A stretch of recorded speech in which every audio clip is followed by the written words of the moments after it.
Hello, and welcome to another card review for the custom first stage expansion. In this case, we're covering the first adventure pack of the Doom Mastered Cycle, Trial Upon the Marches. It's like adventure packs in the regular game, 10 more cards, so let's begin with the hero.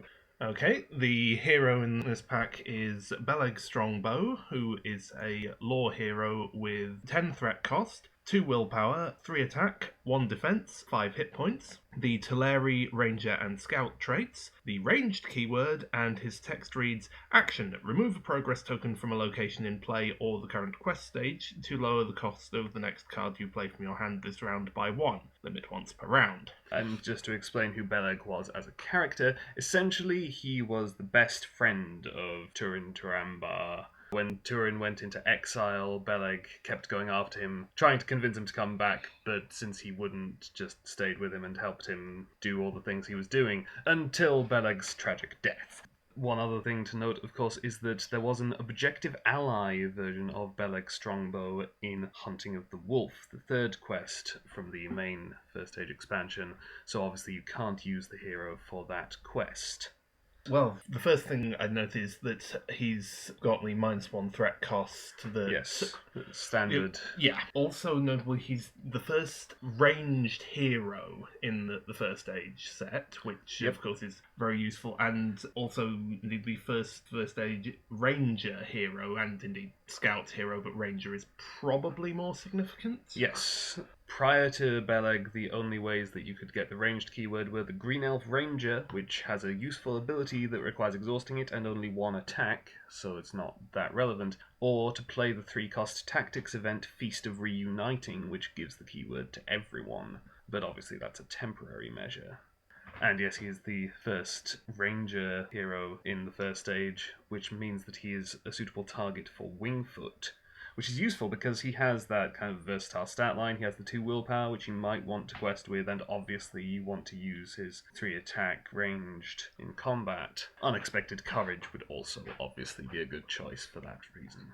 The other point then is we move on to his ability, and the first obvious comparison is, of course, Grima, because it's cost reduction. Yep. And I think by this point everybody's kind of realised how powerful cost reduction can be, so... Yeah, it's a pretty big deal. I mean, apart from anything else, there's simply the fact that since it's a cost reduction, as opposed to a resource generation...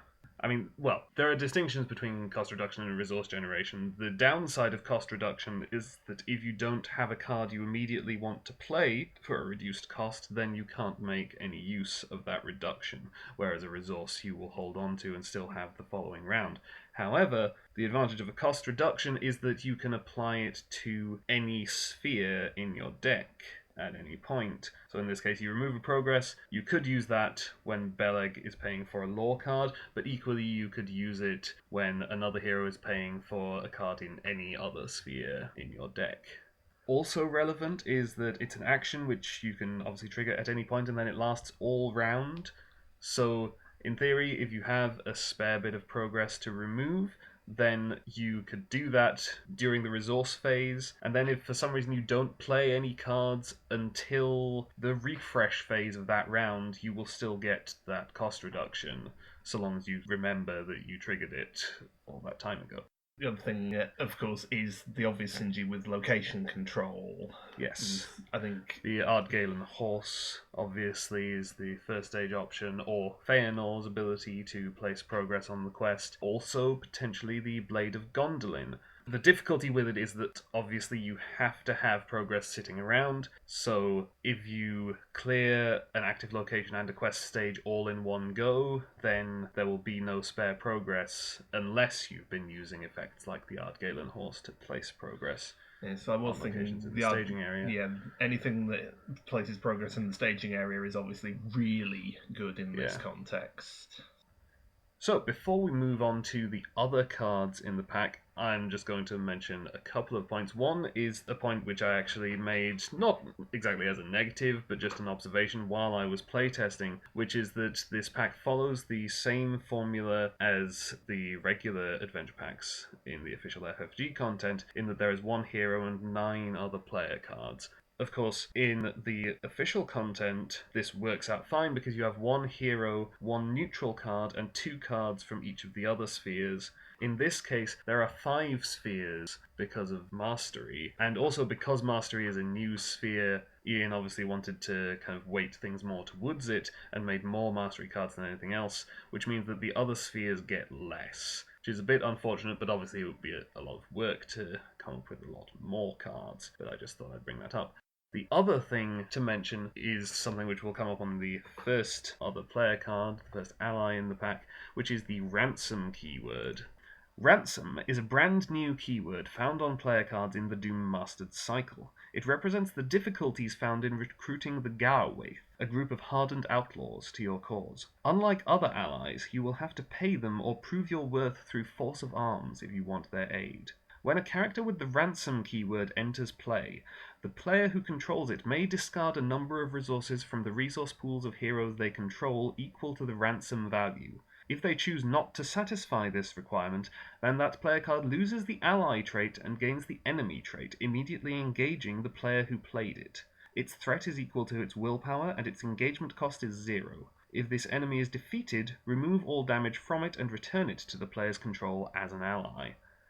So, if you don't pay the ransom, then this ally will attack you, and you have to effectively kill them to turn them back into an ally. The comparison that I tend to make with this is to Ents. The fact that they obviously enter play exhausted, so you don't get to use them until the round after you play them. Except, in this case, it's even more so, because while you're getting an ally potentially for free, so far all the ransom allies have been free, but with the ransom cost, it's actually sapping more actions, potentially, because it's not just that you don't get to use that ally the round you play it, it's also that you have to expend actions from your other characters to defeat them in combat. On the other hand, you get useful allies out of it for no resources. If you do pay the ransom, on the other hand, it's relevant to note that although the ransom allies are mastery cards, and so you need to have a mastery hero in order to play them, you don't have to pay the ransom from only mastery heroes. They effectively become neutral cards, so long as you have the resource match for them.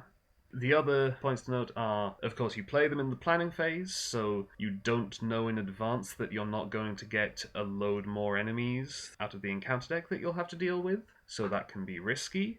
If you are playing with the Thingol hero, he draws a card from the Menegroth deck every time you engage an enemy, so a ransom ally will trigger that if you don't pay the ransom. If you use Melian, of course, you can choose to say that enemies can't attack you, which will save an action that you would otherwise use defending against your ally. And it's, of course, worth noting that the ransom keyword triggers when the ally enters play, not just when they're played from hand.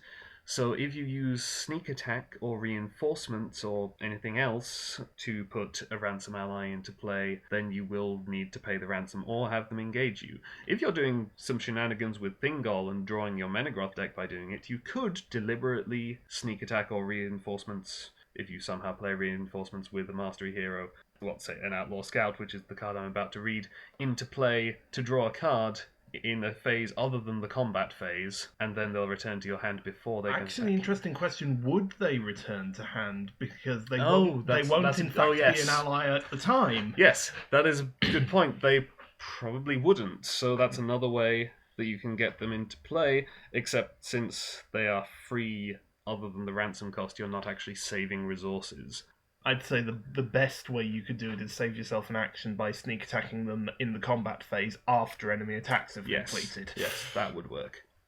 So, moving on to our first ransom ally. The Outlaw Scout is a mastery ally with 0 cost. He has 0 willpower, 2 attack, 1 defense, 2 hit points, the Garwaith and Scout traits. He has Ransom 2 and Action. Discard Outlaw Scout to look at the top 2 cards of the encounter deck. You may discard one of them. The first thing that immediately stands out to me is that you're looking at the kind of generic attacking ally stat line. Yep. There's a lot of 2-cost tactics allies in the official content that have exactly those stats. The next ally in this pack has that stat line. Yes. The Veteran Axe Hand has that stat line. The Westfold Outrider. Exactly. In this case, of course, It could be a 2-cost ally that does that, or it could be a 0-cost ally that you have to defeat. Yeah. Depends on how you want to look at it. Yep. Of course, it's worth noting that 0 willpower in the first stage is a potential hazard because of corruption. If you place any corruption on this guy, then he will attack you. Again, he may have already attacked you when you played him. His ability is an interesting one. In playtesting, the original form of this ability was much more powerful, indeed, much too powerful, which is why it got nerfed. As I recall, he could only scry one card, but you didn't have to discard him unless you chose to discard the card you looked at, or something like that. Which, obviously, free scrying is far too good. Whereas now, I've played this guy in a few decks, I don't think I've ever actually triggered his ability. I've just used him for his stats, and because he's free. I think really that is the kind of difficult bit with that ability, because obviously scrying is valuable, encounter deck manipulation is valuable, but having to discard an ally to do it... Yeah, I mean, the difficult part is, since you can only do it once, knowing when is going to be the useful time to do it. Because, to be honest, you can definitely get into a position where you have enough characters on the table that you don't need this ally anymore, so you could happily discard him to use his ability. But at that point, you're probably fairly well established, so you're going to have less moments where it's like, okay, at this point I really need to make sure something horrible isn't coming up. Actually, an interesting possibility, I suppose, would be if you've got some other means of scrying. Yes. If you've scryed the top card of the deck, or you've scryed several cards, but you're just coming up to the last one you've seen, and you know it's something you really want rid of, say it's a horrible treachery that you effectively want to cancel, then you can discard him, knowing that you're going to discard that and gain a little bit of extra knowledge out of it in the process. Yeah, that is definitely a thing if you are using other forms of scrying, like the Palantir allows you to scry the encounter deck.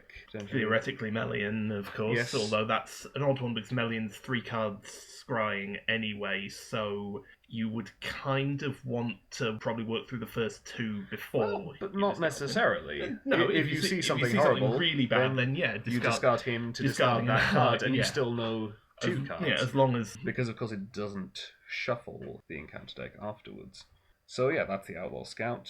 Pretty good, but the ability is not the easiest to make good use of. Next card, then, is the Knight of the Sword. A 2-cost tactics ally with 0 willpower, 2 attack, 1 defense, 2 hit points, the Teleria and Warrior traits, and its text reads, Knight of the Sword gets +1 attack when attacking an enemy with an engagement cost lower than your threat. So obviously the Knight of the Sword is essentially the opposite of a Hobbit. Hobbits gain bonuses for dealing with enemies whose engagement costs are higher than your threat. This guy gets bonuses for dealing with enemies whose engagement cost is lower than your threat. This goes potentially well with the ransom allies, since when you play them and don't pay the ransom, they become enemies with an engagement cost of 0. So unless you've done a lot of threat reduction, the Knight of the Sword will always get his bonus then. And at that point, that's 2 resources for 3 attack, which is really impressive for an ally. Very good. Particularly for a non-unique ally. Yep. The only other place I can think where you definitely get that, well, the Vassal of the Windlord, but he's temporary, or Quickbeam, who is unique. Once again, it's the generic attack stat line, 0, 2, 1, 2. Again, he's 0 willpower, which could be a hazard because of corruption. He works very well if you are using some of the Valor cards from the official content in the Angmar Awakened cycle, because there, obviously, you want to be at a threat of 40 or higher in order to trigger those Valor effects, and will therefore be above the engagement costs of most enemies. Yeah.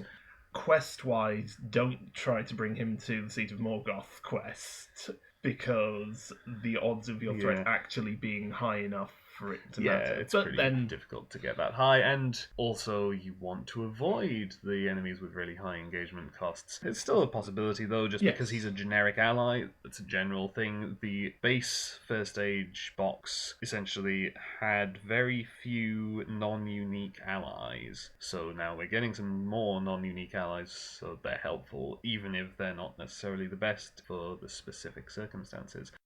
Obviously, wanting to be higher threat than engagement costs synergizes well with heroes who have an innate ability to raise your threat, such as Fingolfin, who can do it to engage enemies and not exhaust to defend them, or Turin, who can do it at will to raise his attack further round. and indeed Turin's attachment Mormagil, which reduces the engagement cost of all enemies in play by 10. Plus, it also gives him a tactics icon, which may help you play the Knight of the Sword. Yeah. So our next ally is the Doriath Messenger.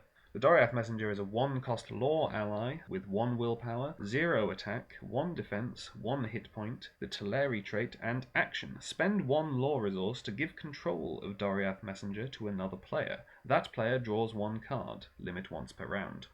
One of my first thoughts with the Doriath Messenger is that sometimes it might be easiest to see it as a 2-cost law ally that draws another player a card. Because if you've actually got law resources to spend essentially on both sides of a 2-player game, so you could shuttle them back and forth, that's all very well, but then you could just be using your law resources to play some of your own card draw, because you're in the sphere that taps all the card Still draw. potentially a useful possibility, though. Yes. The Doriath Messenger is a very basic ally. Basically, she's going to quest for 1, or she's going to be a chump blocker. But she only costs 1 resource to get into play in the first place. The card draw aside, sometimes an ally who can move to the other side of the table can be useful just for that. If there is something that is giving a bonus to the stats of all allies controlled by a certain player, or if there is some negative effect that will target a specific player, say an enemy which when you engage it you have to discard an ally. Potentially, a player could play a Doriath Messenger, send the Doriath Messenger to the other side of the table, and then engage that enemy, and they would have no allies to discard. Obviously, if you want to get a lot of use out of the Doriath Messenger's ability to keep drawing more cards, 1 resource for 1 card is not the best exchange rate, but it potentially makes up for it by being repeatable. This is somewhat comparable to the official card Elvin Light. Of course, Elven Light has other benefits in that obviously it fuels discard effects by returning itself to hand as well, but I still think that the principle is sound, that 1 resource for 1 card doesn't sound like such a great deal until you can do it at any point in time, and then that makes it better. I think the flexibility and I think still worth considering. And obviously if you want to do this, you need lore in multiple decks, and it synergizes well obviously with any form of resource generation or the Oath of Friendship to transfer those resources across the table. Our next card is the Household Guard, which is a 3-cost leadership ally with 1 willpower, 2 attack, 2 defense, 2 hit points, the Edine and House of Hador traits, and the text, while a character with the Noble trait is defending, Household Guard gains response. Deal 1 damage to Household Guard to cancel a shadow effect just triggered. Limit once per game. Now, it's worth noting that although this doesn't entirely line up with some official rulings, in this case the limit once per game is supposed to be once per game per copy of Household Guard, not the normal where limit once per game is checked by player. Beyond that, it's obviously comparable to the official Dunedain Watcher, but better. Yeah, or better stat line. Yeah, mainly. same cost, same sphere, better stats, and the Dunedain Watcher discards to cancel a shadow effect. This guy deals 1 damage, and then is still around to use his stats. Yes, presumably mostly using the 2 attack, unless you are actually pretty much chump blocking with him at that stage. But Because it's a possibility. Yeah. Of course, it's worth... with the limit once per game being per copy, that means that potentially if he dies and you bring him back with something like Stand and Fight or Thorondor, then you could presumably trigger that ability again for the same copy, because as far as the game is concerned, it is a different copy, having left play and come back. Actually, that's an interesting ruling point, of course. I don't think we've had any official cards that have been limit once per game on a non-unique card yet. No, I don't think we have. Of course, he's an Edine ally, and therefore synergizes with Hador, and with Strength of Men, and with Flame Light Flea Knight, all the standard Edine things. Oh, and with Finrod Felagund, who give him 2 willpower. You could potentially quest with him. The other thing I would want to bring up is, as well as sort of the versatile stats in the first place, actually, he could defend against weak enemies, he could attack. You brought up potential for him questing even. Yeah.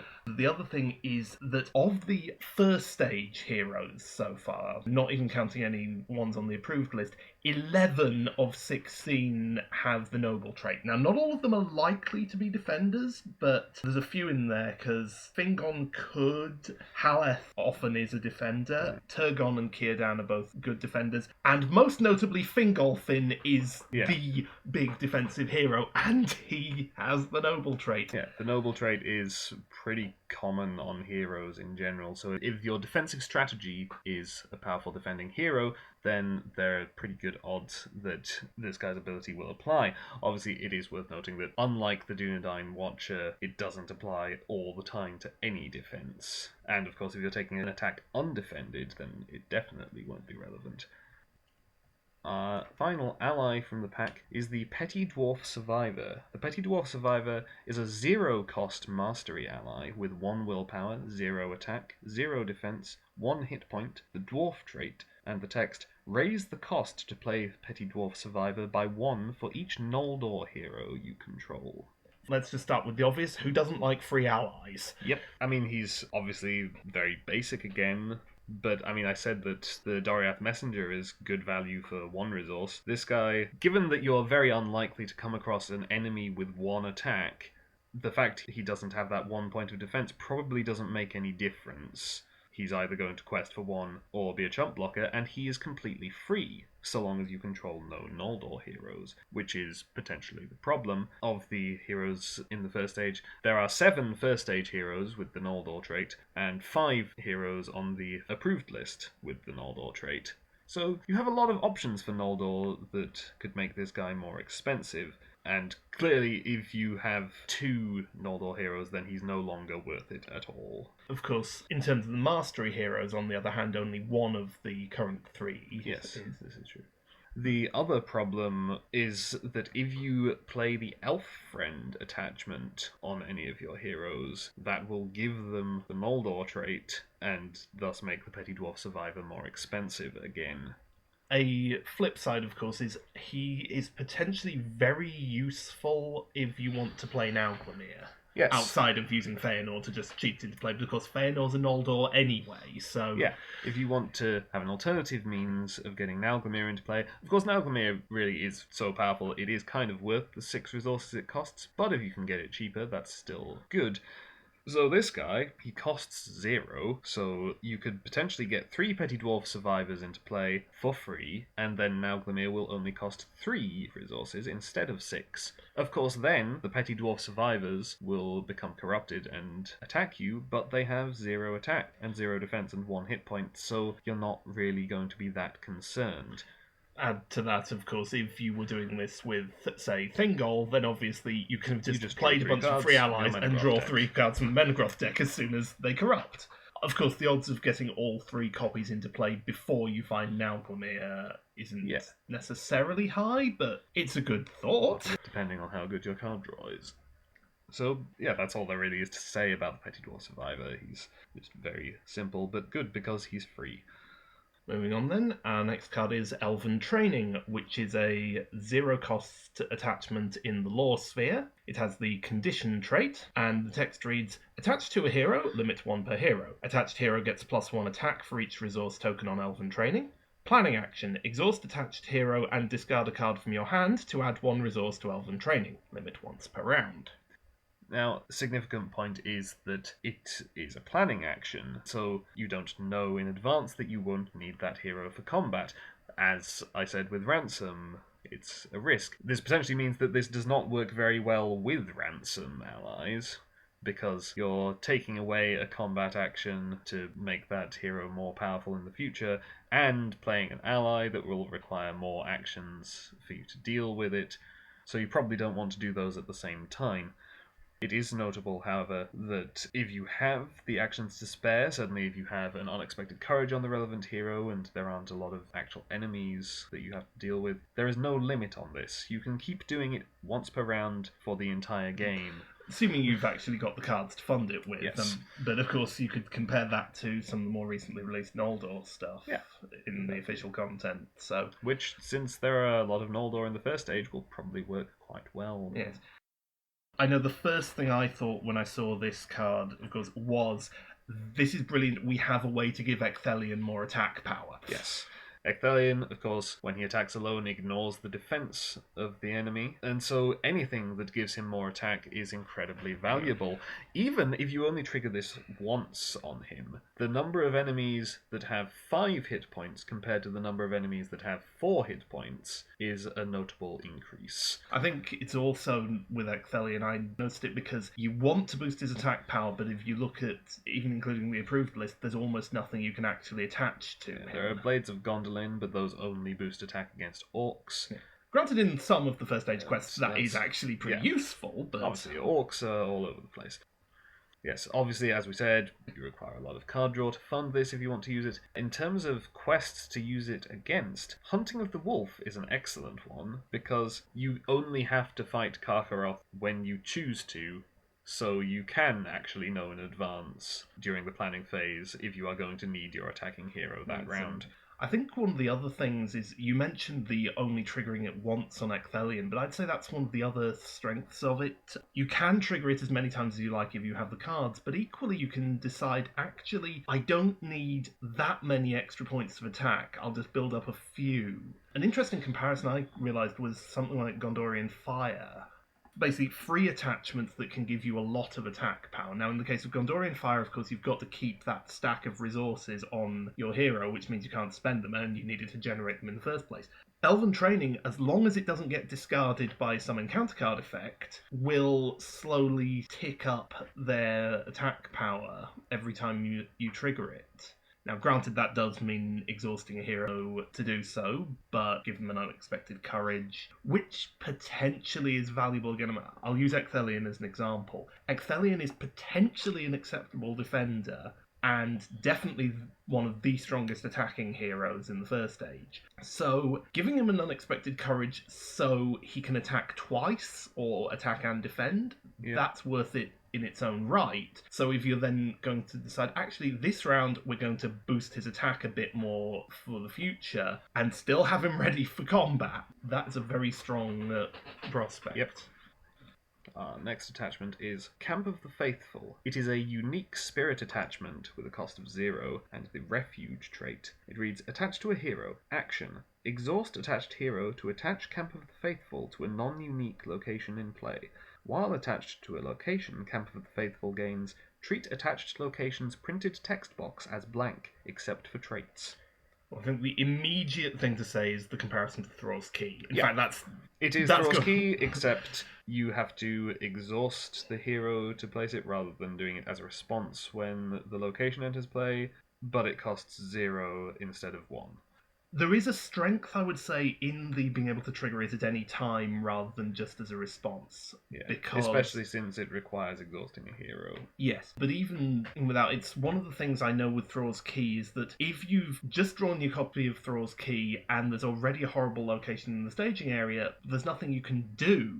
Yeah. Here, won't cost you the resource, and you can just shuttle it to whatever location needs it. If you're drawing multiple locations in a round, then you could wait until after staging to see which location is worse to put it on, particularly in 3 or 4 player games. Yep, obviously it works well on any hero that has readying effects on them, or indeed you put it on a combat hero, and then if you have a spare action one round because you don't have as many enemies as you expected, then you can just trigger it then and not have such a downside from the hero exhaust being required. Actually, I think there's a particular point there that, since one of the reasons why you don't need a combat hero is because you've just drawn a bunch of locations rather than enemies. Exactly. The one downside of this card really is, as with Thrall's Key, it can be quite quest-specific. So if you're just building a generic deck, you probably don't want this, because a lot of quests won't have locations with text boxes that are bad enough that you really want to blank them. It is very much a sideboard card in that sense. Our final attachment, then, is Hardened, which is a 0-cost mastery attachment with the condition trait, and it reads, attached to a hero with corruption equal to that hero's willpower, limit 1 per hero. Corruption cannot be removed from attached hero. Response, after the when revealed effect of a treachery card resolves, exhaust Hardened to draw 1 card. So obviously there's a definite risk-reward factor here because you need to have corruption equal to the willpower of the hero this is on, and then you can't remove that corruption. So if they are hit by any more, they will become corrupted and attack you. On the other hand, it's potentially some very good card draw. One of the problems is you really need to get a feel for how corruption is likely to work. Yeah. Because if you feel concerned that I can't actually take that much corruption on a hero and not be able to remove it, then that's a problem. On the other hand, as I recall, a lot of corruption is targeted. So you just build up enough corruption on one hero and then just don't put any more on them, which oddly makes it effective on low willpower heroes because you can get them to the relevant point faster. Yeah, obviously you want to have knowledge of the encounter decks of the quests you're playing, because some may have randomly assigned corruption, in which case this is going to be a problem, or you will need ally Maglaw in play to take that corruption when it comes up. But if all the corruption is you get to choose to assign corruption to a hero or a character that you control, then you can always choose not to assign it to this hero. Of course, it's worth noting that it is also difficult to set up because you have to get the corruption on the hero first. Which, as you say, it's the reason why it works well with low willpower heroes, because then it's easier to get that corruption on them. On the other hand, it can potentially work well with Feanor, just because he has the innate ability to put corruption on himself. Or, of course, also in the Mastery Sphere, the Dark Elf card, which also draws you more cards, allows you to assign corruption freely. Of those two, I'd be more inclined to go with using Dark Elf than Feanor, because the thing with Feanor is you want to be able to remove corruption so you can do it all over again. Yeah. Of course, there is a respect in which you can kind of cheat this, because it does say corruption cannot be removed from the attached hero, and the hero must have corruption equal to that hero's willpower. But, of course, conditions for attaching attachments are only checked when you play them. So if you increase that hero's willpower after attaching Hardened, they will still have Hardened attached to them, and then you'll be able to put more corruption on them safely. So, for example, an interesting one is you could play a deck with Thingol, whose willpower is reduced to 1 for the purposes of corruption while any of the House of Feanor are in play. So if you have one of the Sons of Feanor as an ally, you could play them, reducing Thingol's willpower for corruption to 1, put 1 corruption on him, play Hardened, and then kill that ally, returning him to his base willpower of 3. If you are playing with an Edine hero, you could have Finrod Felgund in play, and Círdan, get some damage on Finrod, and then put him under Círdan to have that damage healed, which will reduce the willpower of your Edine hero, so you can attach Hardened with less corruption, and then Finrod will come back and boost their willpower again. You could attach Hardened and then play Nauglamir, increasing the willpower of all your heroes. Or if you get Hardened onto a hero with the House of Finarfin trait, such as Finrod Felagund, then you can use the ally Beor to boost that hero's willpower. Of course, you'll have more difficulty finding a low willpower option there. Finrod obviously is 3, but still, there are these options to potentially just boost the willpower as an alternative to removing corruption. Well, equally, as well, if you're not worrying over much, I'm getting this from your notes, and mine tends to be said, but you noted the Galvorn armor, which of course is another strong point. If you've got a hero where you're actually trying to stack corruption so that Galvorn armor's getting better... Well, I was looking at it more the other way around. If you are unable to remove corruption because of Hardened, then you may as well also use the Galvorn armor, which will give you additional defense for that corruption. And also, if you have it on Feanor, or I suppose if we later get a hero version of one of the Sons of Feanor, or if Swordthane is put on the approved list when the approved list is updated, and you put that on one of the ally versions of the Sons of Feanor, you could play the Oath of Feanor on them, which also prevents you removing corruption, because if you already can't remove corruption, that becomes less of a downside. And the final card in this pack is A Dangerous Man. It is a 1-cost tactics event which reads, Action. Exhaust a hero you control to choose a non-unique enemy worth no victory points engaged with you. If the attack of that enemy is lower than the attack of the exhausted hero, add a dangerous man to the victory display to add that enemy to the victory display. And it has victory 1.